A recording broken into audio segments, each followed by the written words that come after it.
નમસ્કાર મિત્રો, કરુણા ટોક્સમાં આપનું સ્વાગત છે. હું છું કિશોર રોડિયા. 23મી તારીખથી સદભાવના વૃદ્ધાશ્રમ જે જામનગર રોડ ઉપર રામપરા ગામ પાસે એક વિશાળ જગ્યામાં એમનું નિર્માણ થઈ રહ્યું છે અને એ સદભાવના વૃદ્ધાશ્રમ અને વૃક્ષારોપણ જે મહા અભિયાન ચાલી રહ્યું છે એમના માટે રામકથાનું આયોજન 23મી તારીખથી પૂજ્ય મોરારી બાપુના વ્યાસસ્થાને થયું છે. આપણે સૌ રાજકોટ વાસીઓ એમના એક યજમાન છીએ આ કથાના, અને આજે રાજકોટની વિવિધ સંસ્થાઓ અને જે વિવિધ અગ્રણીઓ, વિવિધ ઉદ્યોગપતિઓ પણ આ કથા સાથે કંઈક ને કંઈક પોતાનું જે યજ્ઞ છે એમાં આહુતિ આપી રહ્યા છે. અને આવા જ એક વ્યક્તિ એટલે કે વિશ્વ પાટીદાર જે સંગઠન છે એમના સૌરાષ્ટ્ર ઝોનના વાઇસ પ્રેસિડેન્ટ એવા જે.કે. સરદારા સાહેબ આજે આપણી વચ્ચે છે.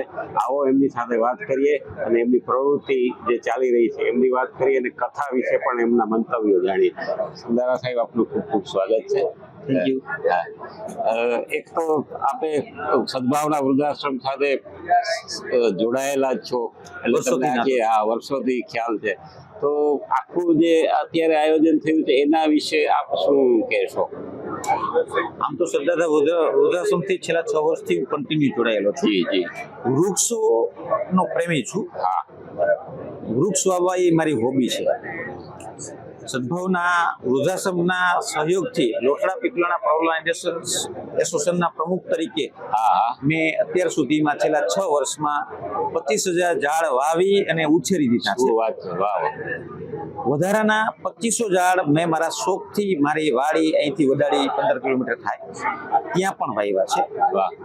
અને વૃક્ષ હશે તો જ જિંદગી છે, એ મારો કાયમ જીવનનો નારો છે.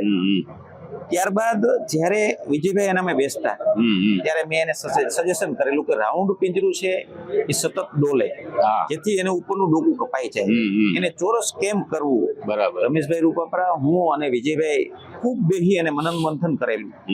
પ્લાસ્ટિકના પિંજરા બનાવવા, સીટના બનાવવા, વેસ્ટમાંથી બનાવવા. મેં એક જ આઈડિયા એમને આપ્યો કે આ રાઉન્ડ છે ને એટલે ઝૂલે છે, એને 4 ખૂણા ભાંગી જશે એટલે એની સ્ટ્રેન્થ ડબલ થઈ જશે.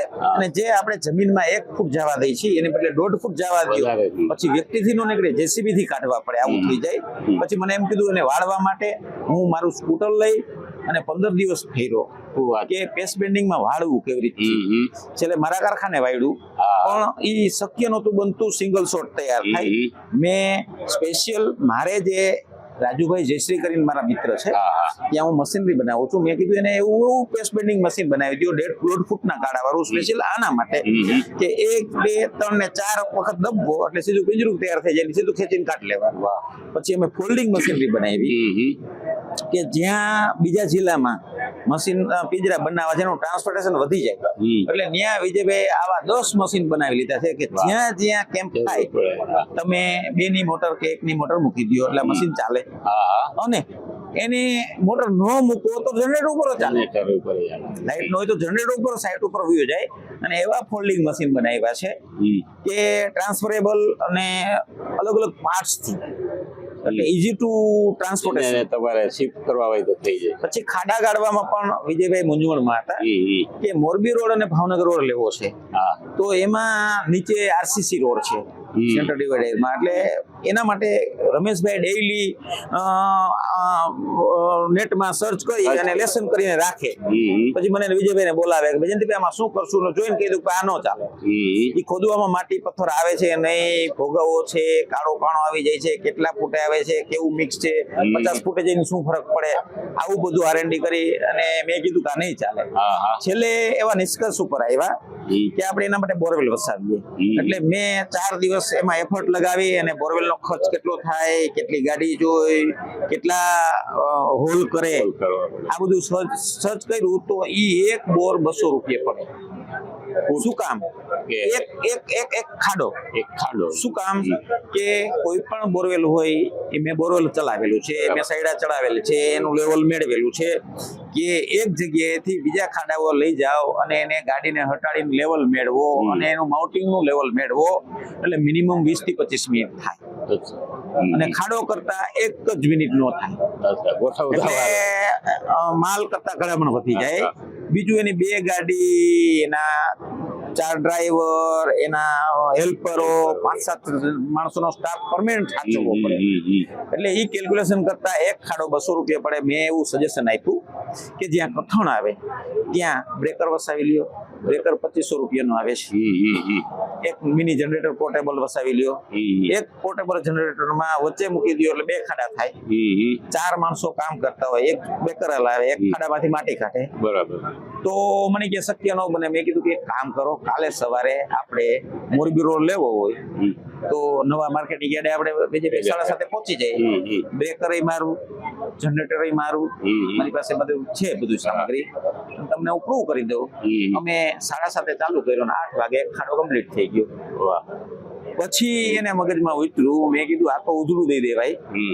આ 15 મિનિટ, અડધી કલાકને બદલે 15 મિનિટે ખાડો માણસોને ઉધડું દો તો કરે. અને 5 ટીમ 10 ટીમ, તમે જનરેટર કેટલામાં? 10,000 નું. બ્રેકર તો કે 2500 નું. એમ તો ઘાયે ઘા એ કામ વિકલું કે ગમે એવું કઠણ હોય, બ્રેકર તો પહોંચવું હોય તો ઘાયે ઘા જાય. કઠણ થોડી વાર લાગે, પાણો આવે, આરસીસી આવે, બ્રેકર તોડી નાખે.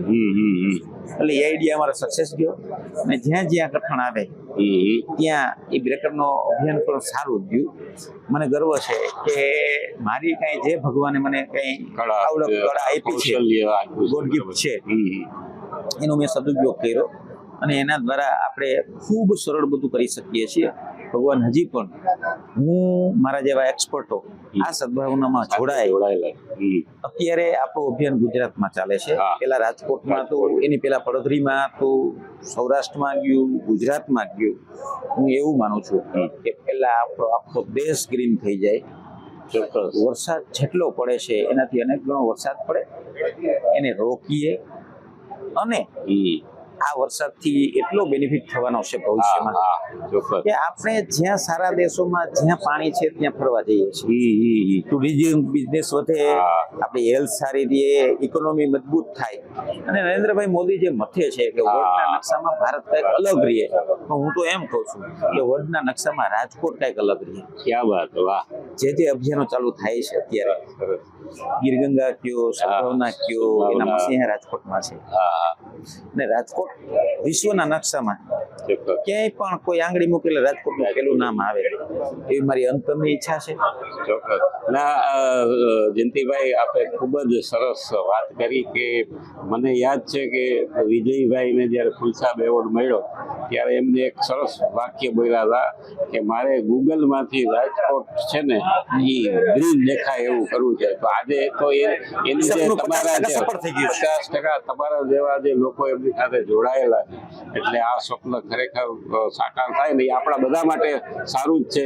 સાહેબ, અત્યારે વિજયભાઈ સાથે મારા જેવા હજારો જોડાણા છે, પણ વિજયભાઈ સાથે ઓલ ઓવર વર્લ્ડમાંથી લાખો લોકો જોડાય. અને દેશ અને દુનિયામાં પ્રકૃતિનું કામ થાય. મને એવું લાગે છે કે આમથી મોટું કામ વિશ્વમાં ક્યાંય નથી જ નહીં. કારણ કે આખો પ્રશ્ન હમણાં જ આપણે કોરોનામાં જોયું કે ઓક્સિજન એક જ વ્યક્તિ બનાવે છે, વૃક્ષ. અને વૃક્ષ એના સિવાય કોઈ વિકલ્પ નથી. બહુ સાચી વાત. હું માનું છું કે આપણી જેટલી શક્તિ હોય આમાં વાપરી નાખવી જોઈએ. લોકો જોડાઈ જાય અને આ એક જન અભિયાન થઈ જાય. બરોબર. એક માણસ 100 વૃક્ષ વાવે તો 100 જ થાય, પણ લાખ માણસ સંકલ્પ કરે અને 10 વાવે તો 10 લાખ. એને જન ભાગીદારી કહેવાય. એને આખો એક જન ભાગીદારીનો વંટોળ કહેવાય. એ વંટોળ આવે ને એ અશક્ય કામને શક્ય બનાવે. બહુ સાચી વાત. જયંતિભાઈ, આપે તો આ પાટીદાર સિવાય પણ ઘણી બધી સંસ્થાઓ સાથે જોડાયેલા છો. અને ખાસ તો આજે જ્યારે માનસ સદભાવના કથા જ્યારે રાજકોટના આંગણે યોજાઈ રહી છે ત્યારે શું કહેશો દર્શકોને? દર્શકોને એમ કહું છું કે 23 તારીખથી 1 તારીખ સુધી રાજકોટ સદભાવના વૃદ્ધાશ્રમની જે કથા છે, રામકથામય થઈ જાય. અને આપણે બધા સવાર બપોર સાંજ સુતા ઉઠતા રામકથા સિવાય કાંઈ ન વિચારીએ.